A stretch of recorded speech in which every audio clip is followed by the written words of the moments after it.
할렐루야. 오늘 하나님 말씀 베드로전서 5장 7절부터 10절의 말씀. 베드로전서 5장 7절부터 10절의 말씀입니다. 너희 염려를 다 주께 맡겨버리라.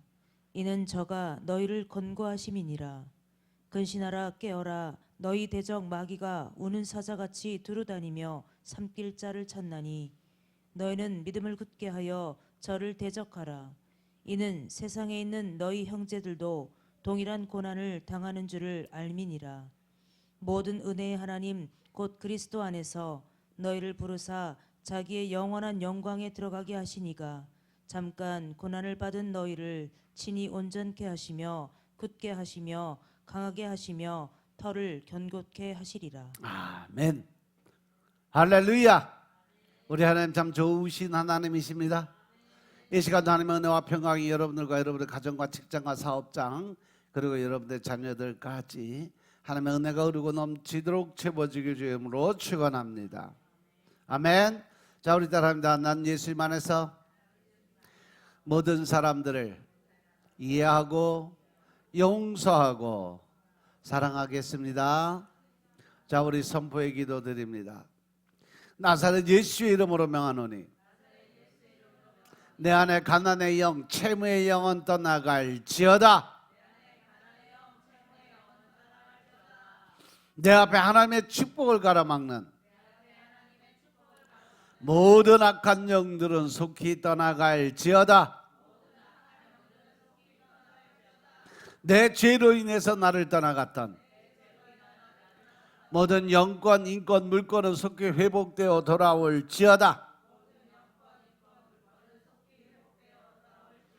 아멘. 우리의 모든 빚은 다 청산된 줄로 믿습니다. 하나님의 축복을 가로막는 모든 사단의 권세가 다 떠나간 줄로 믿습니다. 이제 하나님의 주신 영권, 인권, 물권의 모든 권세들이 다 회복되어 돌아온 줄로 믿습니다. 아멘. 이 시간도 하나님께 영광 올려드리는 귀한 시간 되시길 주의 이름으로 축원합니다. 오늘 베드로전서 5장 7절부터 10절의 말씀 가지고 너희 염려를 다 주께 맡겨버리라 하는 제목으로 말씀을 나누겠습니다. 다 따라합니다. 너희 염려를 다 주께 맡겨버리라. 너희 염려를 다 주께 맡겨버려라. 미국의 더글러스 콜링이라는 분이 조사한 마음이 상한 자란 그 제목의 조사에서 이러한 통계를 얻었어요.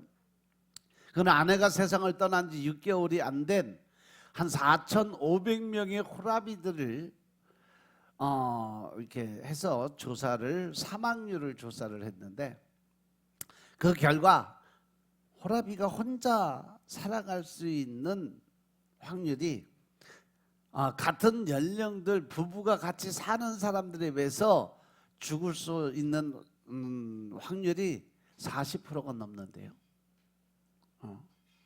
물론 연령에 대한 어떤 정확한 근거가 제시되지 않아서 100%다라고 이야기는 할 수는 없지만 이 통계를 통해서 우리가 알 수 있는 것이 뭐냐? 사람들이 그 마음의 상처를 받고 살아가는 것은 엄청 힘든 일이다. 그 상처가 알고 보면 내 안에 있는 분이나 화, 또 때에 따라서는 눌림, 이러한 혈기, 분노, 짜증 이것들을 품고 살아가는 사람들이 다른 사람들보다 병에 걸릴 확률이 일반 사람들도 40%가 더 많다는 얘기예요. 그러니까 내 마음속에 품고 있는 미움이나 증오의 마음을 버리기 전에는 그 마음이 평안을 찾을 수 있다 없다? 내 속에 화가 있으면 절대 마음의 평안이 찾아올 수가 없어. 혈기, 분노, 짜증이 안에 들어있으면 결코 내 마음에 평안이 없어. 늘 불안, 초조, 답답, 언제 어디서고 화낼 준비가 되어 있는 사람으로 살아간다는 거죠. 돌스토이가 쓴 책 가운데 한 60만 원 농부 이야기를 우리가 다 잘 알고 있을 거예요. 뭐 이솝우화에도 이런 것들이 나온 걸로 제 기억이 있는데 임금이 한 농부에게 그 농부가 하루 종일 갔다가 다시 원점으로 돌아오면 그가 걸었던 땅을 다 주겠다. 이렇게 얘기를 한 사건. 이 약속을 들은 농부가 욕심이 엄청 많은 사람이었어요. 그래? 내가 갔다 오면 그 땅 나한테 다 준다고 쭉 아침 새벽부터 일어나서 열심히 일어나서 달리기 시작을 했어요. 그러다 보니까 오전 정오가 지나서 돌아와야 될 시간이 됐는데도 불구하고 조금만 더 하는 욕심의 마음을 갖고 더 멀리 갔다가 되돌아봐야 되는데 올 때 보니까 시간이 너무 짧은 거예요. 그래서 전력질주로 간신히 임금님 앞에까지 도착을 해서 제가 어디까지 갔다 왔습니다 라고 이야기하고 그 농부가 그냥 쓰러져서 숨을 거둬버렸어요. 한계점을 넘겨버린 거죠. 그래서 그 사람이 땅은 받았는데 뭘 잃어버렸어요? 목숨을 잃어버린 거죠. 그럼 그 땅 누구 거요? 도로 나라 땅이요. 땅을 받을 사람이 없으니까 결국 그 땅도 그 사람은 욕심 때문에 잃어버리게 된 거죠. 이 이야기는 사실 이 끝없는 욕망을 가진 사람들의 그 탐욕스러운 마음을 빗대서 적어놓은 글이에요. 이렇게 우리가 가지고 있는 내재되어 있는 속에의 자아는요 엄청난 욕심으로 똘똘 뭉쳐 있는 게 바로 내 자아라는 거죠. 그것이 아담의 그 죄악이 들어온 이후부터 지금까지 계속 늘어난 거예요. 그래서 로마서 1장 28절부터 32절의 말씀처럼 거기에 나오는 죄를 헤아려 보니까 한 22가지 정도 되더라고요. 그런데 여기 이 22가지 죄의 항목에서 자유로울 수 있는 사람이 있을까? 응? 아마 단 한 사람도 없을걸요.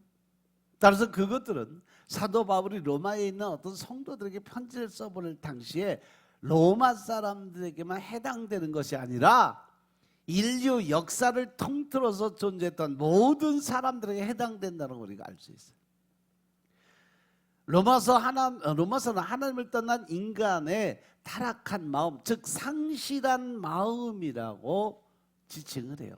또한 저희가 마음에 하나님 두기를 싫어하며 하나님께서 저희들 그 어떤 마음이요? 상실한 마음대로 내어버려 두사 합당치 못한 일을 하게 하셨으니 29절 곧 모든 불의, 추악, 탐욕, 악의가 가득한 자고 시기, 살인, 분쟁, 사기, 악독이 가득한 자요 수근수근하는 자요 비방하는 자요. 여기 다 들어가. 뒤에서 수근수근대고 남 비판하고 판단하고 정죄하고 뭐 누구 때문에 뭐 무엇 때문에 이거 다 하나님 보시기엔 죄요.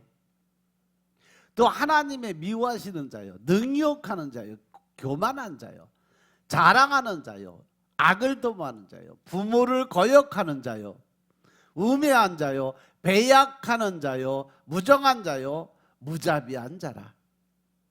저희가 이 같은 일을 행하는 자는 사형에 해당한다고 하는 하나님의 정하심을 알고도 자기들만 행할 뻔하나 또한 그 일을 행하는 자를 옳다 한다. 28절의 말씀처럼 하나님을 떠난 그 상실한 마음들을 하나님께서 어떻게 된다? 그대로 내어버려 두신다. 출애굽기 보면 누구한테 이렇게 해서 하나님이 그의 마음을 강팍하게 하사 그 강팍하게 한다는 것이 그냥 그대로 내어버려 두신다라는 말과 같은 동의예요. 그러면 바로 왕이 10가지 재앙을 맞을 때까지 정신 못 차리고 계속 마음을 바꿨을 때 하나님은 바꿀 때마다 그냥 그의 마음을 강팍하게 하사요. 그냥 그가 마음 먹은 대로 자유의지 선택의 마음을 그냥 주셨다는 거죠. 그래서 그 방향이 악하고 하나님께 돌아올 줄 모르는 그 마음들을 하나님께서는요 그대로 두고 보신다고 하시니까 얼마나 두려운 거냐는 거죠. 누구처럼 그냥 두들겨 패서 그냥 주저앉혀서라도 하나님 앞에 무릎 꿇고 회개하게 만들어야 되는데 그렇게 아니하고 스스로 돌아올 때까지 기다리시는 하나님이라는 거죠. 그리고 역설적인 표현이 되겠지만 두려움을 확실히 느끼니까 오히려 하나님 앞에 감사를 드릴 수 있는 기회가 된다는 거죠. 상실한 마음을 그대로 놓아 두신다는 말씀에서 깨달음을 주신 성령님께 오히려 감사를 드리는 거죠. 우리에게 그리스도의 복음에 대한 기쁨을 깨달음을 주시니까 그 얼마나 감사한 일이겠느냐는 거예요. 하나님에 대한 두려움을 갖게 하시니 얼마나 감사한 거예요. 또 하나님에 대한 경외의 마음을 갖게 하시니 얼마나 감사한 일이냐는 거죠. 이러한 상황에서 우리가 어떻게 살아가는 것이 가장 잘 사는 걸까 한번 생각해 보시기 바랍니다. 여러분들 살아왔던 지난번 시간을 쭉 돌아보시면서 과연 나는 어떻게 살았던 것이 가장 후회되는 삶일까? 아, 내가 이것만큼은 진짜 이렇게 안 살았으면 지금 이렇게 살지 않을 텐데. 지난 시간들을 돌아보면서 또 다른 시간들을 시작하는 이 시간에 오늘 우리는 소망으로 매듭짓고 다시 시작하자고 말씀을 드리고 싶어요. 과거에 지나간 것은 다 잊어버리고 이제 새 희망을 주고 소망을 주시는 성령님이 내 안에 들어오셨으니까 그 하나님이 이끄시는 대로 내가 새로운 삶을 살아갈 수 있도록 무언가 매듭을 짓는다는 것은 끝을 의미하기도 하지만 동시에 또 다른 시작을 의미한다는 사실 명심하시기 바랍니다. 아멘. 저는 지난 시간 들어오면서 소망을 통해 이 시간을 정리하고 또 소망으로 새로운 시작을 시작하길 소원해요.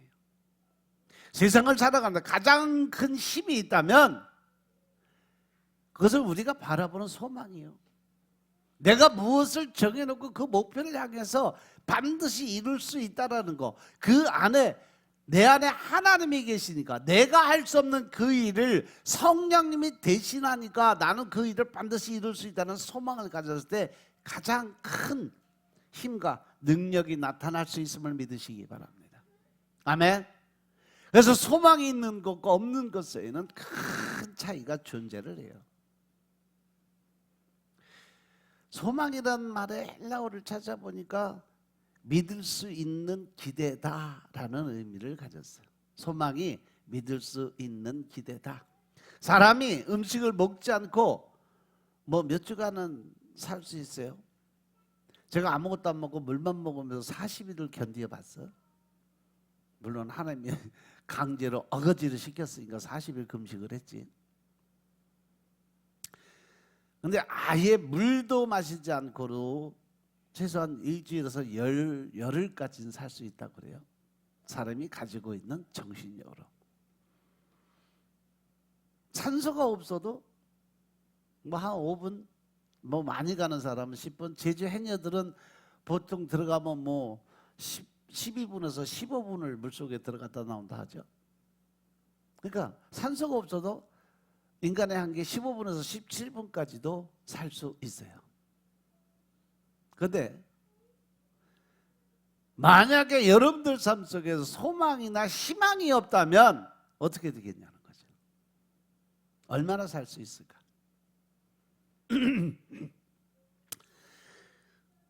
닐 스테이트라는 분이 쓴 책에 보면 이런 말이 써 있어요. 사람들에게 재물을 빼앗아 보십시오.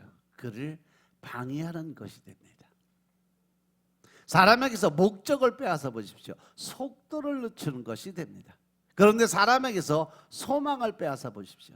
그를 아주 정지시켜 버리는 것이 됩니다 라고 얘기했어요. 사람에게 재물을 빼앗으면 그냥 이 나 돈 또 벌면 되지, 그냥 잠시 머물다가 또 돈 벌기 위해 노력하는 삶을, 새로운 삶을 살게 만들어주는 그러한 일이 돼요. 근데 어떤 목적, 자기 희망을 뺏어버리면 속도를 늦추는 것밖에 안 되는 거지. 또 다른 목적을 삼을 수 있으니까. 그런데 사람에게 소망, 즉 희망을 뺏으면 그 사람은 죽고 만다는 거예요. 사람이 재물 없이 살아갈 수 있고 목적 없이도 살아갈 수는 있어요. 근데 우리가 소망 없이는 삶을 유지할 수 없다는 결론을 지어주는 거죠. 그런데 중요한 것은요, 하나님을 믿는 성도가, 신앙인이 어떠한 상황에서 어떠한 소망을 가지고 살아가는 것이 중요할까? 이것을 한번 생각해 보자는 거죠. 내가 믿는 사람으로 하나님의 천국의 소망을 가지고 하나님을 믿는 믿음으로 갖고 살아가는데 과연 나는 어떠한 소망을 갖고 살아가는 게 진짜 중요한 삶일까? 실제로 성경은 우리가 소망이 없을 때 어떻게 되는지를 설명했는데 잠언서 13장 12절에 보면 소망이 더디 이루어지면 그것이 마음을 상하게 하거니와, 할렐루야, 소원이 이루어지는 것은 곧 생명나무니라. 할렐루야. 소망이 더디어 이루어지면 그것이 마음을 상하게 하지만 소원이 이루어진다는 것은 곧 그것이 생명나무라. 우리 이현숙 권사님이 제일 좋아하는 찬양 생명나무잖아, 그지? 그전에는 생명나무 아주 끝없이 불러 제꼈는데 요즘에는 안 부르네. 특성 한번 하시지. 그래서 우리가 가장 힘들어하는 것이 있다면 바로 희망 고문이에요. 희망 고문. 희망은 있는데 이루어지지 않기 때문에 힘들어하는 것을 희망 고문이라고 이야기를 해요. 근데 그 희망 고문은 누가 만드는 거예요? 내가 만드는 거예요. 내 머릿속에 생각으로. 하나님은 분명한 목표 설정을 해서 해줬는데 나는 내가 할 일을 안 하고 그것이 이루어질 거라고 하는 헛된 꿈, 망상을 갖고 살아가니까 희망 고문이 생기는 거예요. 그래서 저는 오늘 이 본문에서 희망을 잃지 않고 살아가는 그러한 신앙인이 가질 수 있는 비결을 함께 찾아보고 제가 또 느끼고 깨달았던 거 한번 나누면서 은혜를 받기 원합니다. 제일 먼저 모든 염려를 주께 맡길 때 우리는 소망으로 과거를 매듭 짓고 미래로 나갈 수 있어야 된다. 자, 우리 따라합니다. 모든 염려를 주께 맡기라. 모든 염려를 주께 맡기라. 오늘 현진 집사님 얼굴을 딱 보니까 얼굴이 환하게 폈어. 그래서 이제 다 내려놨냐? 그랬더니 제가 내려놨나요? 모르겠어요. 그래서 네 마음속에 근심 걱정만 없으면 다 내려놓은 거야. 내가 내려놓지 못하고 욕심이 남았으면 근심 걱정이 생겨. 왜? 이렇게 해야 되고 저렇게 해야 되고 이것도 이루어야 되고 저것도 이루어야 되고 이러한 생각 때문에 어떻게 하면 되지? 근심 걱정이 있는데 그 근심 걱정이 없으면 그때부터는 뭐예요? 하나님이 일하시는 거예요. 저도 이것을 해보니까 처음엔 참 힘들었어요. 저도 그냥 내려놓을 때까지 시간 나도 엄청 걸려서. 그래서 여러분들 내려놔 말만 하고 어떻게 바뀌라는 얘기 안 하는 건 스스로 깨우치고 알아야 돼. 제가 해보니까 저도 뭐 10년 넘게 걸린 것 같아요. 하루에 몇 번씩 넘어지고 주저앉고 또 거기 걸려드니까 목회도 포기하고 싶은 생각까지도 들었어요.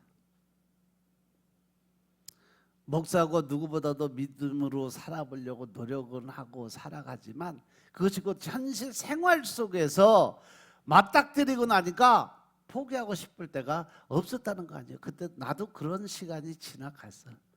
지금은 포기하라고 해도 못할지만 요즘 사도 바울을 통한 하나님의 말씀, 로마서 7장 25절의 말씀 보면 마음으로는 하나님의 법을, 육신으로는 죄의 법을 섬긴다는 사도 바울의 고백이 우리가 믿음 생활에 가장 큰 적이 될 수 있겠다.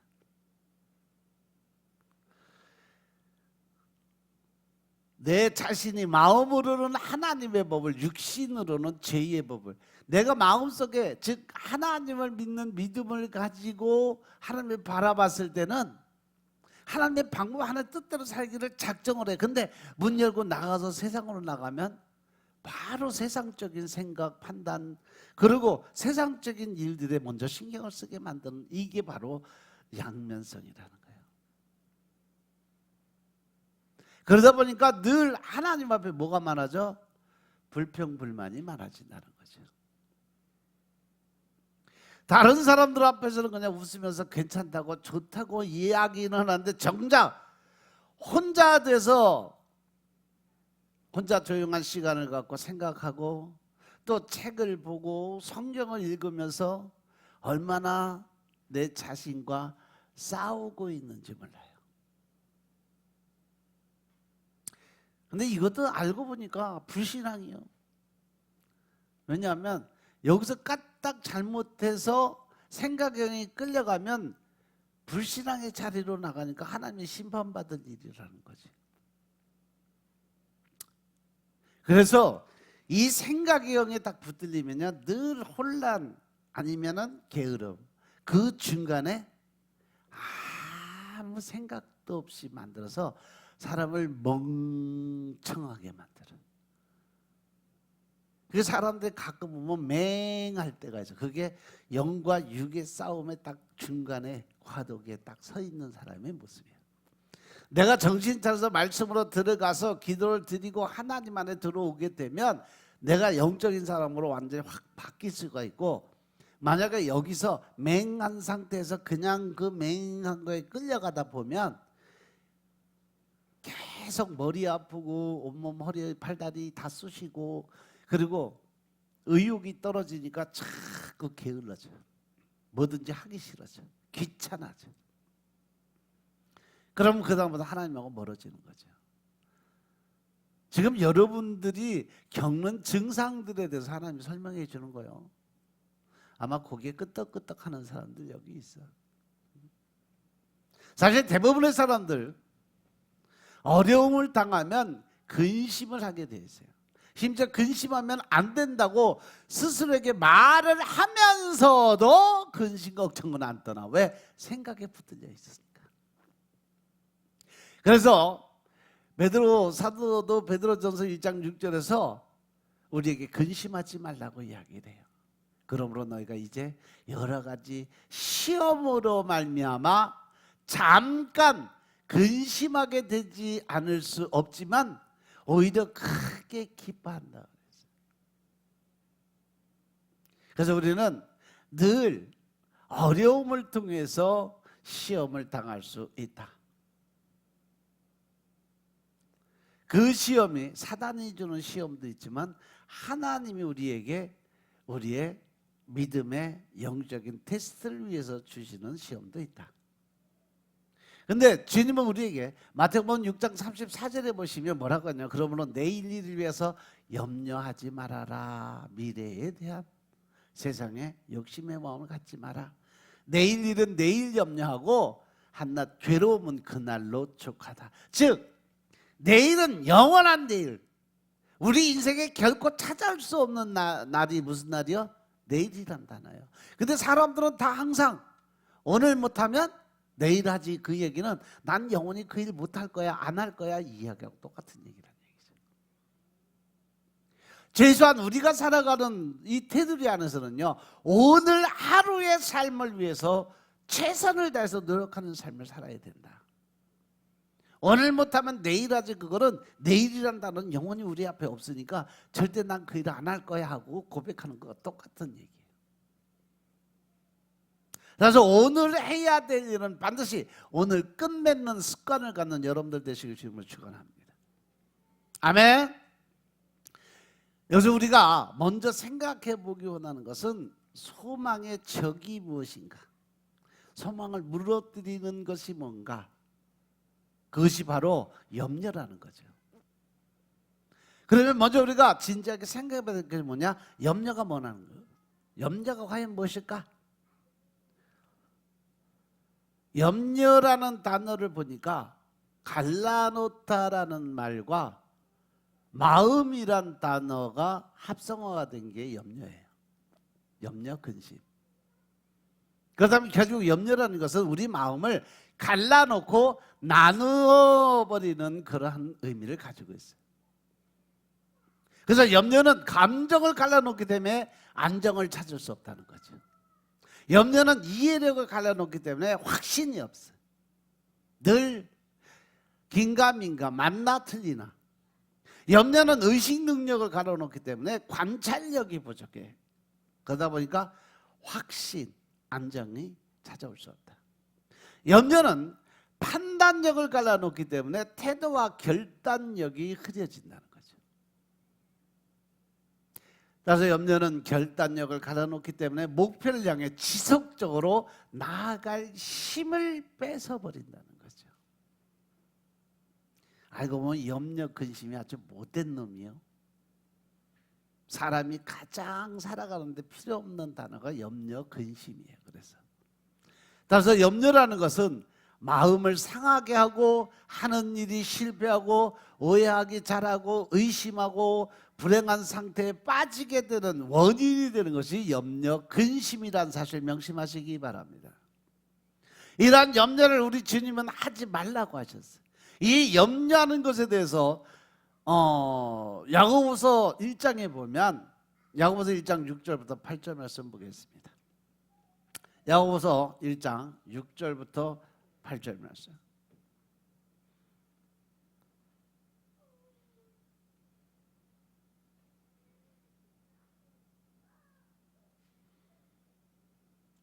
오직 믿음으로 구하고 조금도 의심하지 말라. 의심하는 자는 마치 바람에 밀려 요동하는 바닷물결 같으니 이런 사람은 무엇이든지 주께 얻기를 생각하지 말라. 두 마음을 품어 모든 일에 정함이 없는 자로다. 아멘. 정신 바짝 차려. 딴 생각 저 바깥에 끌고 나가지 말고 오직 믿음으로 구하고 조금도 뭐 하지 마라? 의심하지 말라는 거예요.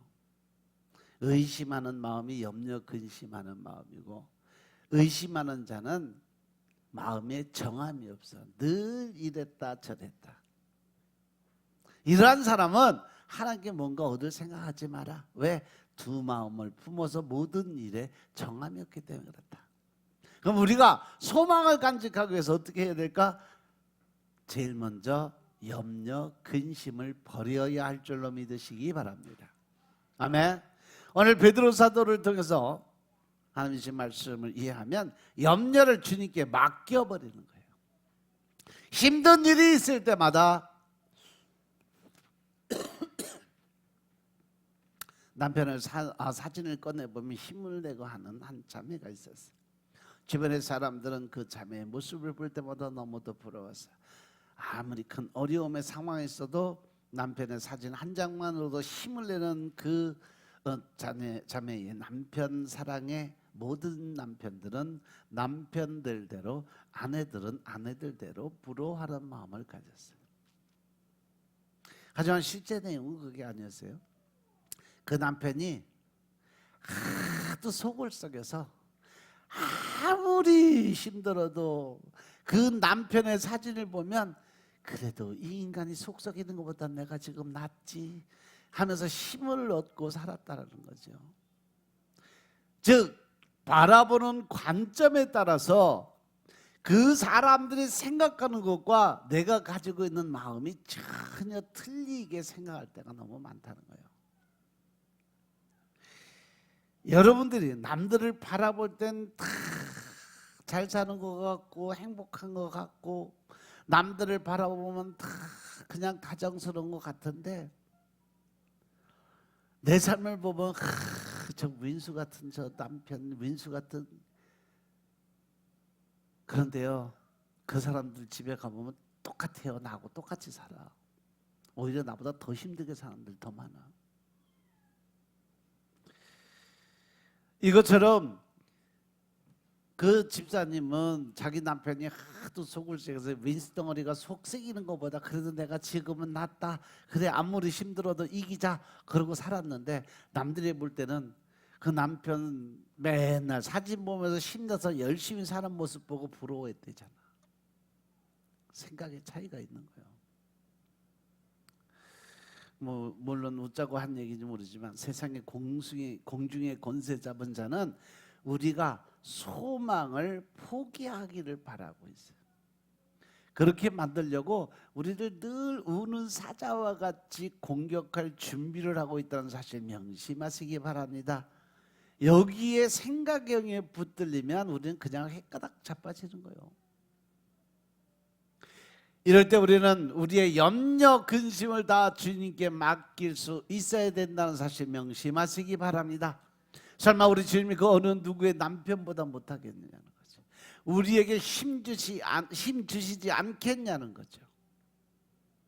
우리 주님이 마태복음 6장 27절 말씀하시길 너희 중에 누가 염려함으로 그 키를 한 자라도 더 할 수 있겠느냐라고 물어보셨어요. 네 스스로 할 수 있는 게 뭐가 있냐? 네가 가지고 있는 능력이 뭐가 있느냐? 저는 이 말씀이 정말 와닿아. 근데 사실이에요. 우리가 아무리 염려해도 되지 않는 것이 더 많다는 거예요. 그래서 제가 여러분들에게 늘 말씀드린 거잖아요. 네가 근심 걱정해서 해결될 문제라면 얼마든지 해. 근데 그거 근심 걱정하고 아무리 염려해도 해결되지 못하면 차라리 그냥 잊어버려. 하나님한테 맡기고 차라리 다른 일을 해. 그 시간에 머리 싸매고 뭐 머리에 쥐가 나니 머리가 아프니 뭐 편두통이 생기니 이딴 소리 하지 말고.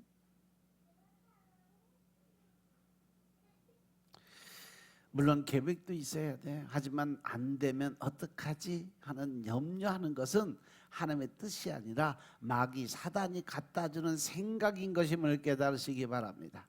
그래서 염려를 맡기는 방법은 여러 가지가 있겠지만 저의 경우에는요 포기하는 거예요. 쉽게 포기해. 아 이거 내가 해서 내 힘으로는 도저히 할 수 없는 일이다. 그럼 그냥 바로 내려놔 버려요. 생각을 안 해버려요. 왜냐하면 지나온 거 돌아보니까 내 계획대로 된 것보다 계획대로 되지 않은 것이 더 많더라는 거죠. 내 뜻대로 된 것이 거의 없더라는 거죠. 다 하나님의 방법으로 하나님이 풀어가셨더라는 거죠. 아무리 이런저런 염려, 근심, 걱정해도 되지 않는 것은 내 힘으로 할 수 있는 일이 없었더라는 거죠. 믿으시면 아멘 합시다. 그러니까 내가 경험한 바로 의해서 여러분들에게 말씀을 그대로 전해주는 거예요. 염려, 근심, 걱정 그거 내가 할 게 아니에요. 하나님이 대신할 일이죠. 그럼 내가 그 근심 걱정하는 것도 알고 보면 월권이요 하나님이 내가 대신하려고 내가 하나님처럼 살고 싶은 욕심이요. 믿습니까?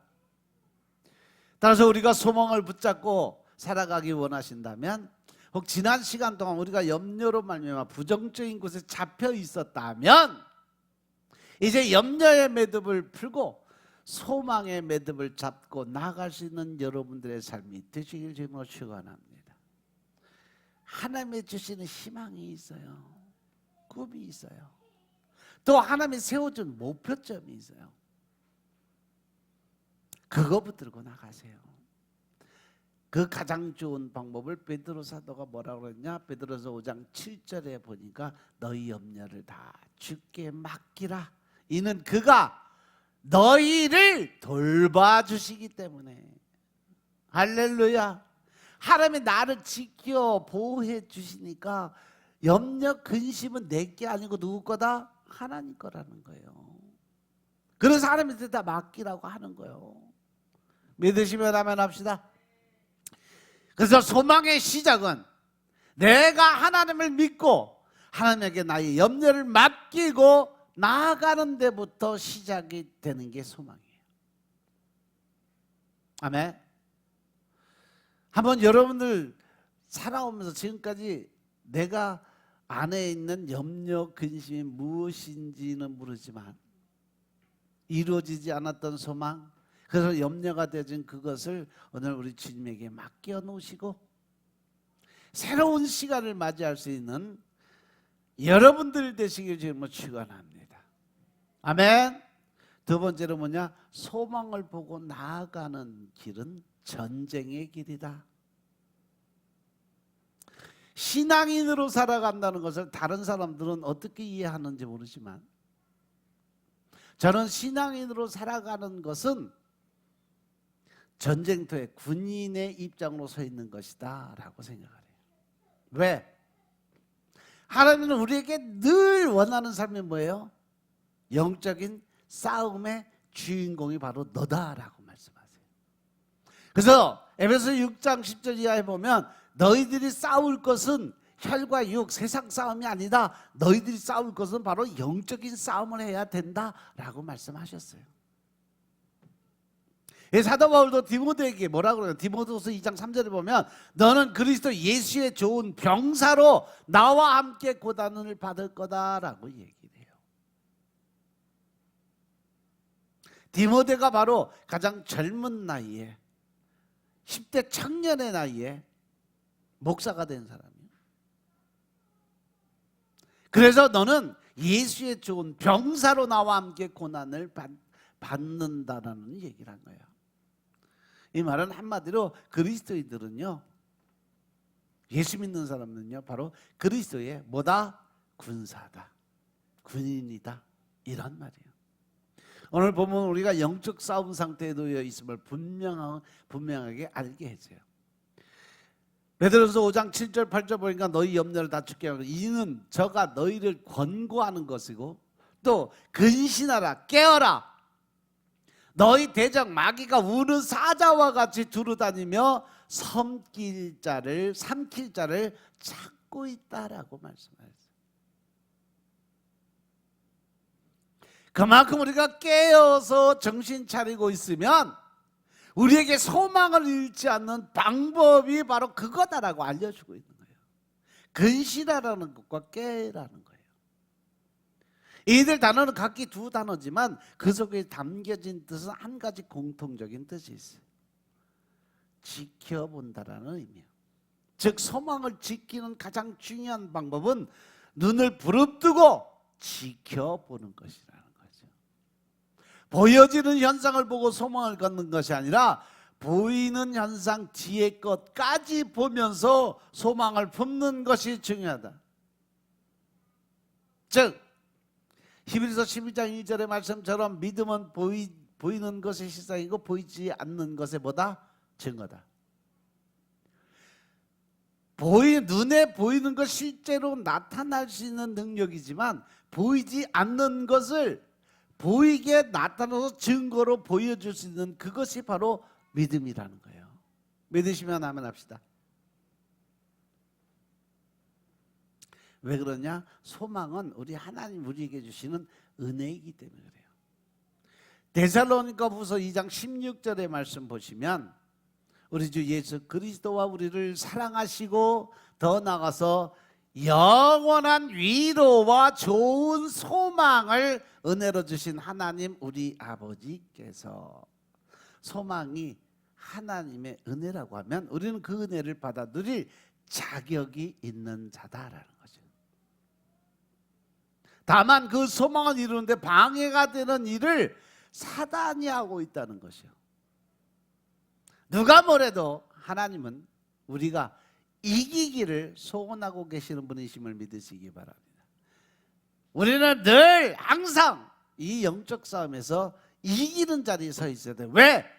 내 안에 계신 성령님이 만유의 주고 만왕의 왕이시기 때문에 그렇습니다. 아멘. 따라서 여러분들 영적 싸움에 져서 맨날 지렐레 팔렐레 하고 있으면 결국 그거는 하나님을 모독하는 거예요. 정신 바짝 차리고 마귀 사단에 끌려다니지 말고 공격당해서 칠렐레 팔렐레 그냥 맨날 비실비실 하지 말고 당당하고 떳떳하게 과감하게 결단을 하고 나아갈 수 있는 여러분들 삶이 되실 주님을 축원합니다. 하나님은 우리가 늘 이기기 원하시는 분이기 때문에 그래요. 그리고 우리가 영적 싸움을 통해서 반드시 기억해야 될 것이 뭐냐? 우리의 승리는 우리의 승리가 아니라 바로 하나님의 승리라는 거죠. 그럼 우리가 지면 누가 지는 거예요? 하나님이 지는 거라는 거예요. 명심하세요. 여러분들은 지금 하는 일, 또 뭐 회사나 직장이나 아니면 사업을 하신 분들도 교회에 와서 주여 믿습니다 그러고 바깥에 나가서 하는 일들이 다 자기 각자 개인 일이라고 생각하는데 아니요.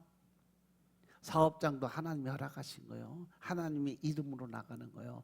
그래서 사업을 잘 하는 거는 하나님의 일을 내가 열심히 하는 사람이고, 사업을 못하는 사람들은요 하나님의 일을 그만큼 게을리하고 있다는 거예요. 명심하시기 바랍니다. 더 나아가서 회사 직장생활 하는 사람도 마찬가지요. 회사에서 열심히 해서 사람들에게 인정받을 수 있는 자리에 서야 하나님의 이름을 높이고 하나님께 영광 올려드리는 거예요. 가서 지지리 못하고 욕이나 얻어먹고 손가락질이나 받고 있으면 결국 하나님 욕먹이는 거예요. 저것도 예수 믿는 인간이라고 저거 닮은 애 절대 교회 안 간다, 이따위 소리 듣는 거예요. 명심하시기 바랍니다. 아멘. 욥을 보면 욥은 단순히 시험을 당하는 중이었어요. 그는 시험을 당하는 중에도 그 시험이 하나님이 허락하신 것은 알지 못했어요. 그리고 욥이 잘 견뎠을 때 그 승리가 바로 하나님의 승리가 되었고, 그를 통해서 하나님은 두 배의 곱배기의 축복을 다시 받게 되었음을 깨달으시기 바랍니다. 그래서 여러분들 욥기서를 보면서 욥을 다시 한번 생각해 보세요. 당시 유대 사회에서 재앙은 하나님께로부터 저주라는 사상이 지배적이었어요. 그러한 관점에서 볼 때 욥은 하나님 앞에서 아주 큰 잘못을 저질렀기 때문에 하루아침에 재물 다 날라가, 자식들 다 주고, 동식물들 다 주고, 아무것도 가진 거 없이 하다못해 마누라까지 너 하나님 욕하고 뒤져버려라고 그러고 나가버렸잖아. 저주에 저주를 쏟아붓는 거예요. 하지만 그 어려움 속에서 욥은 오직 하나님만을 바라보고 기대하고 살았어요. 이것을 우리가 기억한다면 지금 내가 당하는 시험이 아무리 힘들고 어려운 상황이라 할지라도 더 중요한 것은 나는 지금 이 순간 하나님을 기대하고 살아가느냐, 아니면 하나님을 욕하고 떠나가는 저주의 자리에 들어가느냐. 결정은 누가 한다? 결정은 누가 한다? 내가 한다. 명심하시기 바랍니다.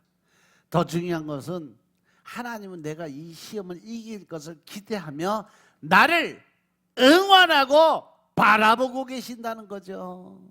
믿습니까? 누구에게나 소망은 있어요. 그런데 그 소망을 모두 다 이루어내는 것은 아니에요. 얼만큼 하나님을 의지하고, 얼마만큼 말씀을 의지하고, 얼마만큼 내 믿음의 확신을 갖고 살아가느냐 하는 사람만이 이길 수 있는 능력이에요. 심지어 사도 바울조차도 살 소망이 끊어진 적이 있다고 고백을 했어요. 복음전도 사명하다 보니까 죽고 싶다라는 생각을 할 정도로 힘든 그러한 시간도 살았다는 것이, 이것이 바로 우리가 살아가는 삶의 본질적 모습이 아니냐는 거죠. 이것이 바로 영적 사업의 현장인 것임을 깨달으시기 바랍니다. 목사라고 해서 다 뭐 편안하고 즐겁고 기쁜 일만 일어나는 거 아니에요. 사도 바울 목사도 당장 죽고 싶은 생각으로 사역했던 사람이요. 이런 영적 싸움의 자리에서 어떻게 우리가 견뎌낼 수 있을까? 바로 내 안에 하나님을 향한 열정의 소망이 끊이지 않아야 돼. 그것이 끊어지는 순간 나는 이미 죽은 목숨이야. 믿습니까? 내 눈앞에 보여주는 것이 아무리 힘들어도 하나님이 우리에게 주신 소망이 있다면 감당할 수 있도록 힘을 달라고 구하는 기도를 드리는 여러분들이 되시길 주의 이름으로 축원합니다. 소망의 길은 어떻게 보면 바로 영적 싸움의 길이에요. 전쟁의 길이에요. 여러분들이 가지고 있는 소망을 이루기 위해서, 여러분들이 가지고 있는 목표점을 이루기 위해서 우리는 끊임없이 영적인 전쟁에서 싸우고 있다는 사실 명심하시기 바랍니다. 이 시간까지 우리는 영적 전쟁을 치르면서 이 자리에 왔어요. 이제 지난 시간을 돌아보면 성적표가 나올 거예요. 새로운 시간을 꿈꾸는데 지난 시간의 잘못을 되풀이하지 않으려고 더욱 알찬 꿈을 꾸고 이루어 나가는 여러분들 되시길 주님이 축원합니다. 영적 전쟁에서 승리하시고 소원 성취하는 새로운 꿈을 꾸는 하나님의 자녀들이 다 되시길 주의 이름으로 축복합니다. 마지막으로 소망을 이루기 위해서는 어려움을 극복해야 된다. 이제 여러분의 계획을 세운다면 한 가지 반드시 놓치지 말아야 될 것이 있어요. 그것은 바로 내가 강해져야 돼. 강해지려면 내 안에 무슨 마음이 들어야 돼요? 하나님의 마음, 담대한 마음, 결단하는 마음. 아멘. 우리 앞에 놓여 있는 장애물들을 뚫고 나갈 수 있는 결단력이 필요하고, 내가 다시는 이 짓 안 해야 되겠다, 이렇게 해야 되겠다 결단을 했으면 다시는 그 길로 돌아가지 않아야 돼요. 내가 쉽게 포기했던 거 이제 끝까지 포기하지 않냐고 끝까지 이루어 가야 되겠다라고 생각해서 끝까지 그것을 붙들고 가야 돼요. 내가 다시는 화내지 말아야 되겠다 그러면 아무리 안에서 혈기 분노 짜증이 치고 올라와도 절대 사람들 앞에서 화내는 모습이나 짜증낸 모습을 보이면 안 돼요. 믿습니까? 내가 아무리 힘들고 어려운 자리에서 어떤 환난, 연난, 고난이 계속 화살이 날라와도 이제는 그전에 맞고 쓰러져 자빠지고 쓰러지고 했는데 이제는 모든 걸 꿋꿋하게 이길 수 있는 담력을 내보일 수 있어야 돼요. 그래서 어떠한 공격이 와도 그냥 묵묵히 자기 갈 길을 걸어갈 수 있는 그러한 담대함이 반드시 필요하다. 믿습니까?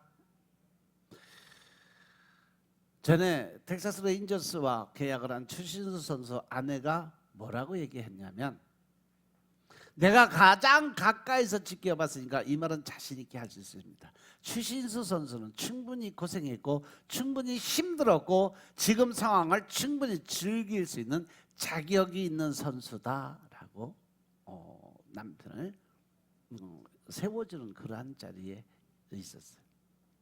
이 말을 생각해 보면 그는 지금의 성공을 이루기 위해서 지금까지 소망을 한 번도 잃어버리지 않았다는 거죠.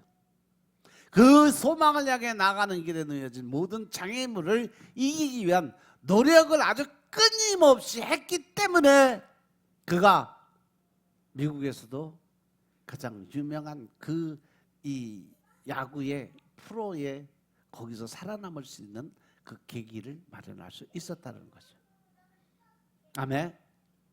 그리고 그 장애물을 이겨낸 결과로 지금의 성공을 이룰 수 있었다. 지금 추신 선수가 그렇게 열심히 돈을 억대 연봉을 받아가면서도 몇백억 대의 연봉을 받아가면서 뛸 수 있었던 것은 그만큼 그가 노력하는 삶을 살았고 절대 굴하지 않는 삶을 살았고 절대 포기하지 않는 삶을 살았기 때문에 그는 이제 당당히 누릴 수 있는 조건을 갖추고 있다라고 그 아내가 인정을 한 거예요. 그래서 그가 최고 선수가 됐기 때문에 최고의 대우를 받을 수 있었다라는 거죠. 하지만 이러한 속에서도 저는 한 가지 위로를 받아요. 그것은 하나님은 우리가 반드시 1등하기를 원하는 것이 아니라 우리가 끝까지 견디기를 원하신다는 사실이죠. 잘하고 못하는 건 상관없어요. 끝까지 하나님의 손을 놓느냐 안 놓느냐. 디모데후서 4장 7절 8절의 말씀을 보면 내가 선한 싸움 싸우고 나의 달려갈 길을 마치고 이제 믿음을 지켰으니까 이제 후로는 나를 위하여 의의 면류관이 예비되고 즉 곧 의로우신 재판장이 그날에 내게 주실 것이니 내게만 아니라 주의 나타나심을 사모하는 모든 자에게 의의 면류관을 이제 주실 준비를 하고 계신다는 거죠. 이러한 소망이 있기 때문에 난 실망하지 않고 달려갈 수 있다라는 거죠.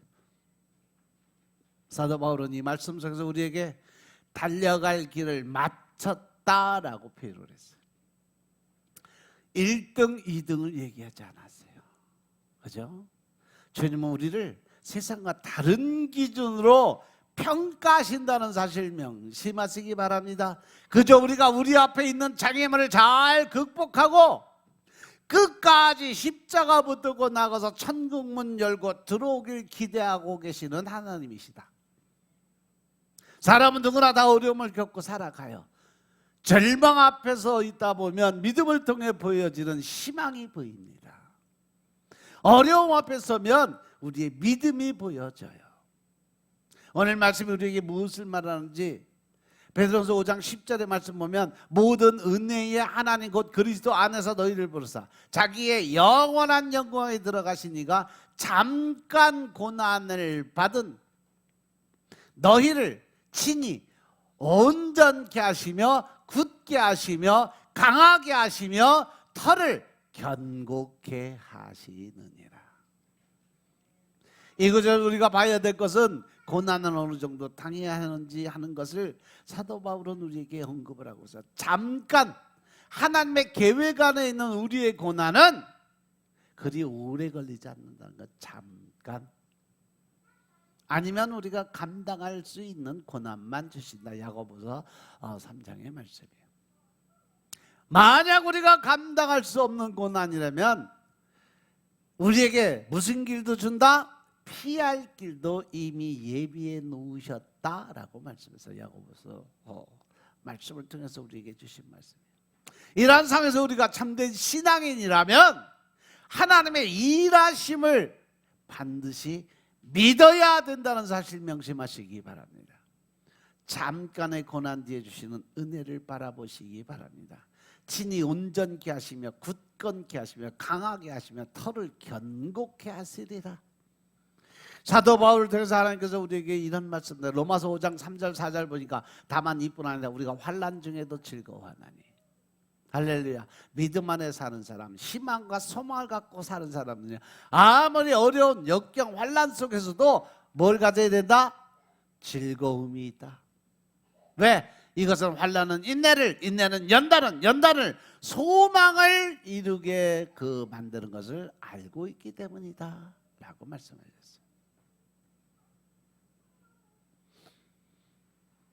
정신의학자로 뒤늦게 신앙을 가진 이 사람은 거의 노후에 죽기 얼마 전에 신앙을 가진 이 스코티 파크라는 박사예요. 인생이 그 의미를 갖는 것은 모든 문제를 겪고 해결해 나가는 과정이 있기 때문이다. 여기서 중요한 것은 성공과 실패를 구별하는 경계선이라고 그래요. 문제는 우리의 용기와 지혜를 구하고 또한 문제는 우리의 용기와 지혜를 창조한다. 저 우리 앞에 있는 어려움들은 우리가 믿음으로 이 세상을 이기는 힘을 얻도록 하는 귀한 훈련의 장이 될 수 있다라는 거예요. 그 믿음은 하나님을 믿는 사람들은 하나님에 대한 신뢰와 믿음이지만 세상 사람들은 자기의 친구들과 동료들과의 돈독한 믿음과 신뢰 속에서 이루어갈 수 있는 일이 있다라는 거죠. 성공과 실패를 이야기하는 것은 하나님 앞에서는 아무런 의미가 없다. 하나님이 성공을 주시면 성공하는 거고 실패를 주시면 실패하게 되어 있는 일이 바로 우리들이 살아가는 본질적 모습인 것임을 깨달으시기 바랍니다. 그래서 여러분들은요, 성공을 해도 하나님께 감사, 실패를 해도 하나님께 감사. 왜? 성공했을 때 성공하는 자의 도구로 쓰임받았지만 실패했을 때는 내가 하나님 앞에 실패의 도구로 쓰임받음으로 이제는 더 이상 나락으로 떨어질 자리가 없어. 이제는 올라가는 일만 남았다는 거죠. 믿으시면 아멘 합시다. 보다 중요한 건 하나님이 하시는 것이 내 마음속으로 보이느냐는 거죠. 믿어지느냐는 거죠. 그뿐 아니라 하나님이 주시는 소망을 향해 환경에서 포기하지 말고 계속 하나님이 주신 소망을 따라갈 수 있느냐 없느냐의 결정권이 나한테 주어져 있다는 사실 명심하시기 바랍니다. 분명 우리들이 살아가는 데는 반드시 장애물이 있어요. 제가 정말 말씀드리고 싶은 것이 뭐냐? 장애물은 장애물일 뿐이다. 이 장애물을 극복하고 이기면 하나님의 주시는 소망의 세상이 펼쳐질 수 있다는 사실. 그래서 여러분들 늘 제가 여러분들 말씀드린 바로 영적인 과도기에 들어가서 내가 하나님의 사람으로 우뚝 설 수 있는 믿음을 가질 것이냐, 아니면 그 자리에서 또 똑 떨어져서 다시 치고 올라가는 연단의 시간을 가져서 또 이 과도기에 들어갈 것이냐, 다람쥐 쳇바퀴를 돌아가냐, 아니면 한 번에 올라서서 당당한 믿음의 군사로 설 수 있느냐, 결정은 누가 한다? 내가 하게 돼 있어요. 믿습니까? 믿습니까? 지금 이 시간이 여러분에게 어떠한 시간이었는지 모르지만 그럼에도 하나님 우리에게 평안한 마음을 주시고 힘들고 어려운 순간들을 이기게 하셔서 이 자리에 여러분들이 와 있음을 깨달으시기 바랍니다. 오늘 말씀 바로 지난 시간을 돌아보고 새로운 시간을 준비하는 마음으로 이제 제 이 말씀을 준비했는데, 이제 4월달 새로운 달이 시작이 되고 새로운 봄의 기운들이 슬슬 올라오기 시작을 했어요. 세상은 이제 새로운 신천지로 바뀌어가고 있어요. 그렇기 때문에 여러분들도 이제 새로운 각오를 가지고 새로운 신앙관을 가지고 새로운 믿음의 자리에 서야 될 줄로 믿으시기 바랍니다. 그래서 오늘 이 말씀에서 우리가 소망 가운데 이 시간을 마감하며 새로운 시간을 맞이한다면 우리에게 있는 앞으로 다가오는 근심과 염려를 모두 하나님께 맡기고 살아가는 훈련자의 모습으로 사시길 주님은 축원합니다. 그런데 이같이 모든 것을 하나님께 맡기는 것은 다른 것이 아니라 믿음에서 출발하는 거예요. 믿음의 눈으로 보면 세상은 전쟁터예요. 이 전쟁터로 우리가 할 수 있는 것이 무엇일까? 죽어도 죽지 않는다는 영생의 소망을 가지고 내게 주어진 삶에 최선을 다해서 하나님의 뜻을 이루어가고 하나님의 이름을 높이고 하나님께 올려드리는 영광의 삶을 살 수 있어야 되는 거죠. 그리고 우리가 마지막으로 한 가지 기억해야 될 것은 믿음으로 출발해서 구원의 나라에 들어가는 순간까지 우리는 내가 갖고 있는 소망의 끈을 놓지 말아야 된다. 여기서 중요한 것은 우리의 삶이 영적 전쟁이기 때문에 그래요.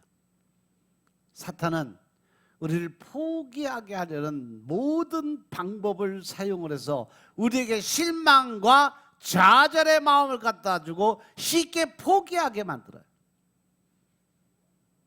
하지만 우리는 앞에 넣어진 모든 어려움들을, 이 장애물들을 반드시 이겨내야 된다는 거죠. 반드시 극복해야 된다는 거죠. 이로 말미암아서 우리에게 주신 소망을 이룰 수 있는 겁니다. 따라서 이제 여러분들 삶의 모든 염려, 근심, 걱정 하나님께 맡기고 소망을 향해 더욱 힘차게 달려가는 하나님의 자녀가 되시길 주의 이름으로 축원합니다. 믿음을 가지고 우리의 삶의 현장이 영적인 전쟁터라고 해도 주님을 바라보고 소망을 붙잡음으로 뒤돌아서지 않는 하나님의 자녀가 되시길 주의 이름으로 축원합니다.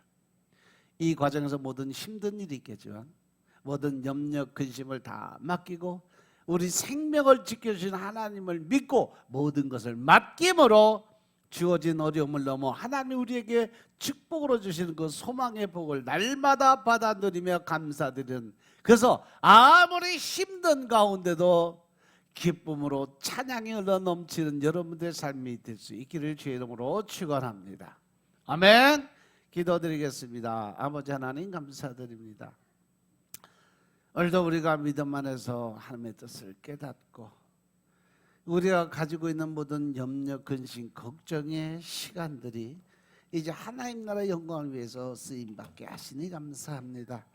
늘 신령과 진정의 마음으로 하나님 나라의 영광을 나타내 보여지게 하시고 더 큰 하나님의 사랑을 나누고 베풀 수 있는 능력의 삶을 살게 하시고 이제는 오직 주의 영광 위에서 모든 하나님마다 하나님의 이름으로 나아갈 수 있도록 축복하옵소서. 사업장이나 직장이나 또 학교에서나 늘 1등 할 수 있는 하나님의 손을 놓지 않고 끝까지 성공할 수 있는 그 일을 통해서 하나님께 영광 올려드리는 삶을 살게 하옵소서. 특별히 하나님의 뜻을 나타내고 주의 이름을 높이는 자들 될 수 있도록 축복하옵소서. 모든 말씀 우리 주 예수 그리스도 이름으로 감사드리며 기도드렸사옵나이다. 아멘.